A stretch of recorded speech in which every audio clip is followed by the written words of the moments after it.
Après Attack Magazine reçoit Mike Kalambayi qu'on ne présente plus, qui est ici aux États-Unis pour des tournées dans les États américains. Un cancer a failli rater le 26 de ce mois parce qu'il y a eu la résistance des combattants. Parlez-nous un peu de ce cancer. Voilà, merci beaucoup, je suis Mike Kalambayi.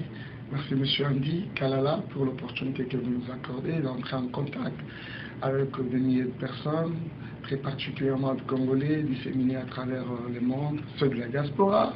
Je suis section au pays par le biais d'Afri Impact Magazine. Que le Seigneur vous bénisse. Si je peux parler du concert d'avant-hier, donc le 26, ici à Washington, le concert s'est très très bien passé. C'est vrai que nous avons rencontré une résistance de la part de nos frères combattants, mais finalement le concert a eu lieu. En fait, je me dis il y a un peu quelques incompréhensions, quoi. Il y a quelques incompréhensions. C'est une période vraiment très pathétique que traverse les Congolais. Il y a comme ça des problèmes au sein des Congolais nous-mêmes. Alors, je crois que le Seigneur nous fera grâce de pouvoir parvenir à gérer cela. Mais ce qui est vrai, c'est que les combattants ont manifesté et ils ont été auprès des autorités civiles de Maryland. Comprenez que Maryland, comme un État, a tout un gouvernement qui leur a permis de manifester, mais avec limite. Les Congolais de l'étranger reprochent aux musiciens, aux acteurs et à tout ce monde qui y a une certaine notoriété au pays de ne pas faire leur part, parce que nous reconnaissons que quand on est exposé à la lumière du succès et tout ça, on a certaines responsabilités, même si on n'est pas politicien. On l'a vu avec Youssou N'Dour au Sénégal, on le voit ici avec les acteurs d'Hollywood et les musiciens et tout ça, qui à un certain moment prennent la défense du peuple. Ce que les combattants vous reprochent, c'est que vous, musiciens du pays, acteurs et tout ça, vous penchez beaucoup plus du côté pouvoir que du côté opposition. Comment vous défendez-vous? Merci beaucoup, c'est une question très très complexe en tout cas. Il y a un problème. C'est-à-dire que déjà nous disons que nous sommes un pays démocratique et nous nous battons pour que la démocratie arrive quand même à intégrer comme il se doit le pays. Mais ce qui est vrai, c'est que aussi cette démocratie chez nous, particulièrement au Congo, c'est une démocratie qui est naissante. Le peuple n'a pas encore, c'est pas encore trop imprégné de cela. Mais malgré cela, nous essayons quand même d'emboîter le pas. Très récemment, nous avons été à Goma, où nous avons été visiter les mamans, nous avons été visiter les femmes de militaires, les blessés de guerre, les mamans veuves, certaines même des violés et tout ça. Nous avons été à Goma. C'est un élément qui est sur YouTube un peu partout. L'Est du pays est encore envahi par ce mouvement rebelle qu'on appelle M23. Quelle est votre impression sur cette situation? En tout cas, la situation à l'Est du pays, plus que jamais, c'est une situation qui commence à nous inquiéter, en tout cas, à inquiéter presque tous les Congolais. C'est comme quelqu'un qui a une famille dans une maison, mais vous vous rendez compte qu'il y a un enfant qui est toujours malade, qui tombe toujours malade. Toujours le même enfant doit toujours tomber malade. Quelque part, ça inquiète maintenant. Je l'ai dit même une fois j'étais à l'Est du pays, je dis, c'est vrai, si nous venons vous visiter comme ça, parce que nous reconnaissons que l'Est du pays, Goma, Bukavu et tout ça, C'est une partie de la République qui a vraiment connu beaucoup de comptes dans le passé et jusqu'au maintenant. Cependant, ils ont encore de mauvais souvenirs.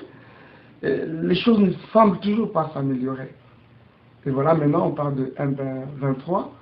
En tout cas, c'est une situation que nous déplorons tous. Ok, qu'est-ce que vous prévoyez, vous, en tant qu'homme public, comme votre part de contribution pour mettre fin, ou alors contribuer à mettre fin à ce qui se passe, à cette misère du peuple à l'est du pays? Déjà avant que je ne vienne, j'étais sur la chaîne nationale à la RTNC au pays, 2 ou 3 jours avant. Nous avons partagé un même plateau avec un député, ressortissant aussi de l'Est, qui condamnait la situation qui se passe à l'Est. Déjà, c'est une contribution. Je vous ai dit là, précédemment, que nous avons été à l'Est il y a une année, dans le but de faire quand même quelques productions, récolter quelques frais, finalement aller assister de mamans violées, de femmes, de militaires, des enfants pygmées, tout ça. Nous les avons visités financièrement, mais aussi avec quelques biens en nature, tout ça. Et à part cela, je prévois encore quelque chose. Je pense à cela, peut-être au retour au pays. Nous avons initié quand même quelques chansons dans le sens de le réconforter, mais aussi initier quelques productions sur place à Kinshasa, récolter quelques fonds, récolter quelques biens, des habits, quelques biens nature, avec lesquels pouvoir assister toutes ces personnes vivant à l'Est. Quel est l'impact que votre musique apporte aujourd'hui dans la communauté congolaise et dans le monde? Oui, l'impact, il est vraiment remarquable. Très souvent, par moment, quand nous le faisons, on ne s'aperçoit pas de retombées. Très souvent, mais vous savez, le témoignage, nous les avons. C'est énorme, c'est vraiment énorme, énorme. S'il faut aller d'abord du point de vue spirituel, la musique que nous faisons, c'est une musique dite chrétienne, une musique spirituelle qui apporte d'abord l'édification du point de vue spirituel dans la vie des enfants de Dieu disséminés à travers le monde. Nous avons besoin de changer l'intérieur de ce genre de personnes. En fait, le problème du Congolais, c'est que il faut que l'intérieur soit transformé. Il faut que la mentalité aussi soit travaillée. Et quelque part, notre musique a cela comme champ de bataille. Donc nous avons beaucoup de personnes qui ont donné leur vie au Seigneur. C'est un point très fort. Il y a beaucoup de gens qui trouvent l'espoir dans ce que nous faisons. C'est très important. Il y a beaucoup de gens qui sont presque déjà fatigués de la vie, qui se sont fatigués de la vie. Et quelque part, quand ils écoutent un message qui les réconforte, donc par moments ils se disent, mais il n'y a pas mieux que ça. Je veux dire par là, il faudra que les Congolais, au jour d'aujourd'hui, apprennent à compter sur le Seigneur. La solution du Congo n'est pas entre les mains d'une personne. Comptons sur le Seigneur et nous, comme les acteurs de l'Église, nous comme des serviteurs du Seigneur, voilà tout ce que nous savons faire. C'est ça c'est aussi une part de responsabilité. C'est ça d'ailleurs même notre part de responsabilité. Allons-y, à genoux, prions, soyons sincères avec nous-mêmes, prions pour le Congo, présentons le Congo au Seigneur, le Seigneur agira. Quelque chose va se passer dans ces pays et le Congolais va retrouver son sourire. Voilà. Merci beaucoup. Je rappelle que nous avons reçu Mike Kalambai ici à Maryland, aux États-Unis.